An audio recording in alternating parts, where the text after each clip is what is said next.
चाप घन्टी छाप त म भन्दिनँ, तर अहिले हालसालै मन्त्री बालेन्द्र शाहजीले चाहिँ के भन्नुभएको रहेछ भने सुरक्षाकर्मीहरूको प्रमुखहरूलाई बोलाएर शनिबार र आइतबार अतिक्रमण गरेको जग्गाहरू सम्पूर्ण खाली गर्नु होला भनेर निर्देशन दिनुभएको रहेछ। म तपाईँलाई के आग्रह गर्न चाहेँ भने सुकुम्बासी, गरिब, दिनदुखी, दैनिक काम गरेर खाने जनताहरू पनि तपाईँको जनता हो, यो देशको नागरिक हो, यो देशको तपाईँलाई भोट हालेर जिताएको जनता हो।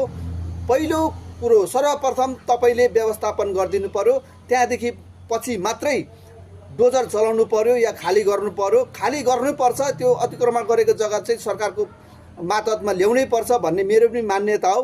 तर सर्वप्रथम तपाईँले व्यवस्थापन गर्नु पर्यो, त्यहाँदेखि मात्रै तपाईँले खाली गर्नु पर्यो। हेर्नुहोस् त त्यो बिजोक रुइरहेछ, कराइरहेछ, आफ्नो सामानहरू निकाल्नु पाएको छैन, बिचराहरू नानीहरू कराइरहेछ। त्यो आँसुले तपाईँलाई एक दिन पोल्दैन? त्यो तपाईँलाई अलिकति मानवता भन्ने छ कि छैन प्रधानमन्त्रीज्यू? ठिकै छ, तपाईँले गरेको काम नराम्रो भन्नु मिल्दैन, तर पहिलो कुरो मैले अघि भनिहालेँ, व्यवस्थापन गर्नुहोस्, त्यहाँदेखि भत्काउने काम, खाली गर्ने काम त्यो सरकारको हो, त्यो गर्नुपर्छ। त्यो स्वागत योग्य पनि छ है। मैले भनिहालेँ, फेरि एकपटक भन्छु, व्यवस्थापन गर्नुहोस्, त्यहाँदेखि शुक्रबार र शनिबार कहाँ लगाउनु पर्नेछ डोजरहरू लगाउनुहोस्, खाली गर्नुहोस्।